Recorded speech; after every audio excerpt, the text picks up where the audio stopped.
یہ ہے مجاہدین کی اصل ایجنسی جو جہاد کی حفاظت کرتی ہے. سمجھیں؟ آج کسی آدمی کا کوئی رشتہ دار وزیر اعظم ہاؤس میں یا وزیر اعلیٰ ہاؤس میں لگ جائے نا، وہ دنیا کی ہر بدماشی کرتا ہے اور بلا خوف و خطر کرتا ہے، کسی سے نہیں ڈرتا. کسی کو مارنا ہے مارے گا، کسی کا مال لوٹنا ہے لوٹے گا، کسی کا پلاٹ قبضہ کرنا کرے گا. کیا جی، وہ وزیر اعلیٰ کے دفتر میں اس کا آدمی، وہ وہاں اس کی سفارش کر دے گا تو کچھ بھی نہیں ہو سکے گا. فلاں کا رشتہ دار گورنر ہاؤس میں ہوتا ہے تو وہ ہر طرح کام کرتے. تو مجاہدین کیوں ڈریں کسی سے؟ ہمارے سفارشی کہاں ہیں؟ عند ربہم، اللہ رب العزت کے پاس ہیں. اور اتنی حاضری ہے ان کی کہ یہاں تو گورنر ہاؤس میں جو کسی کا بندہ ہے اس کو حاضری کے لیے اجازت لینا پڑتی ہو. اللہ کے جو شہداء ہیں اللہ تعالیٰ کے سامنے پیش ہونے کے لیے انہیں حاضری کی بھی اجازت کی بھی ضرورت نہیں. جب چاہتے ہیں اللہ رب العزت کے روبرو سامنے کھڑے ہو کر کلام فرماتے. نبی کریم صلی اللہ علیہ وسلم نے فرمایا کہ اللہ تعالیٰ نے شہداء بدر سے پہلے کبھی بھی اپنے کسی بندے سے روبرو کلام نہیں فرمایا. یہ فضیلت اللہ تعالیٰ کی مخلوق میں سے سب سے پہلے اگر کسی کو ملی کہ اللہ تعالیٰ نے اسے اپنے بالکل سامنے بے حجاب سامنے کھڑا کر کے کلام فرمایا، تو میں سب سے پہلے یہ چیز شہداء بدر کو ملی. حضرت جابر ابن عبداللہ رضی اللہ عنہ کو نبی کریم صلی اللہ علیہ وسلم نے تسلی کے طور پر یہ بات کہی بلا کر کہ تمہارے والد کو، ان کے والد شہید ہو گئے تھے اور پیچھے بہت بڑا کنبہ ان کے لیے چھوڑ گئے، اور یہ خود بالکل نوجوان تھے، 13-14 سال ان کی عمر تھی. یہ انہیں کو کفیل بنا گئے. تو یہ بیچارے ہر وقت غمگین اور پریشان رہتے تھے.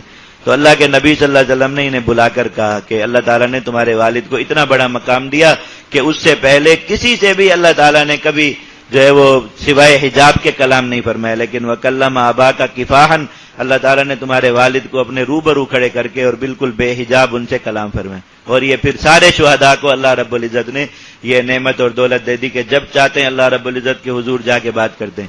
اور کتنے سفارشی ہیں الحمدللہ، ہزاروں کی تعداد میں، ہزاروں کی تعداد میں. اور یہ جتنے ساتھیوں کے وصیت نامے آپ پڑھیں جو ہمارے فدائی شہداء یا جاتے دنیا، سب سے بڑی فکر انہیں ابھی بھی دنیا سے جاتے ہوئے جماعت کی ہوتی ہے.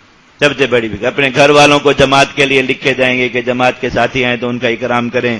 اور ہمیشہ جماعت، ابھی کل پرسوں ایک ساتھی کی میں وصیت پڑھ رہا تھا، ابھی حالیہ کشمیر میں شہید ہوئے تو وہ ہمارے شعبے کے ساتھی گئے وہاں اطلاع دینے کے لیے، پھر انہوں نے اس کے وصیت نامے کی تصویر میرے پاس بھیجی. تو اپنے گھر والوں کو سوائے اس کے کوئی تاکید نہیں کی گئی. اپنی والدہ کو زور سے لکھا کہ آپ پر حق ہے کہ آپ ساری زندگی حضرت امیر صاحب کے لیے اور جماعت کے لیے دعا کیا کریں کہ ان کی برکت سے اللہ تعالیٰ نے آپ کو اتنا بڑا اعزاز عطا فرمایا کہ آج آپ شہید کی ماں بن گئی. تو وہ اپنی ماں کو اتنا سمجھا کے جا رہے، اس کے اپنے دل میں جماعت کی کتنی قدر ہوگی آپ سوچیں خود. اور وہ اللہ رب العزت کے حضور میں آج تو پھر کسی سے کیا ڈرنا ہے بھائی. پھر لوگ یہی ہوتے کہ یہ ڈرتے اس لیے نہیں ہے کہ ان کے پیچھے فلاں ایجنسی. یہ ایجنسی اصل میں یہ ایجنسی لگائی ہے، اتنے شہداء ہیں ماشاءاللہ، اپنے گھر سے بھی ہیں، باہر سے بھی ہیں، اپنے پیارے پیارے شاگرد بھی ہیں، دوست بھی ہیں. حضرت امیر صاحب پہ تو سب فدا ہیں. آپ سوچیں امیر صاحب کے لیے دعا کرنے والے لوگ سب سے زیادہ میرے خیال میں دنیا میں اتنے نہیں ہوں گے دعا کرنے والے جتنے جنت میں ان کے لیے دعائیں کرنے والے لوگ بیٹھے ہوئے.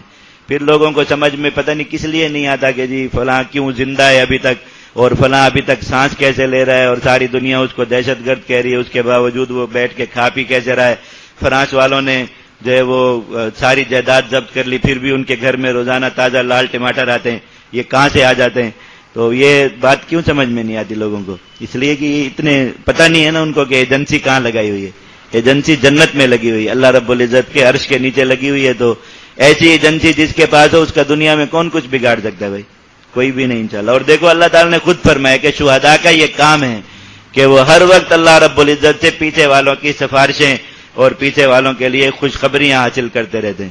اور اگر وہ عافیت کی دعا کرتے ہیں عافیت ملتی ہے، جن کے لیے شہادت کی دعا کرتے ہیں ان کے لیے شہادت مل جائے گی. تو ہمارے لیے تو ہر حال میں کامیابی ہے نا. کوئی حفاظت کی دعا کر رہا ہوگا، کوئی شہادت کی دعا کر رہا ہوگا، ایک وقت تک اس کی دعا قبول رہے گی، دوسرے وقت میں اس کی سفارش قبول ہو جائے گی. تو دونوں صورتوں میں اللہ رب العزت کے یہاں کامیابی کامیابی ہے نا پیچھے والوں کے لیے. تو شہداء سے دوستی لگائیں بھائی، سب سے قیمتی دوستی ہے دنیا کی، یاد رکھیے.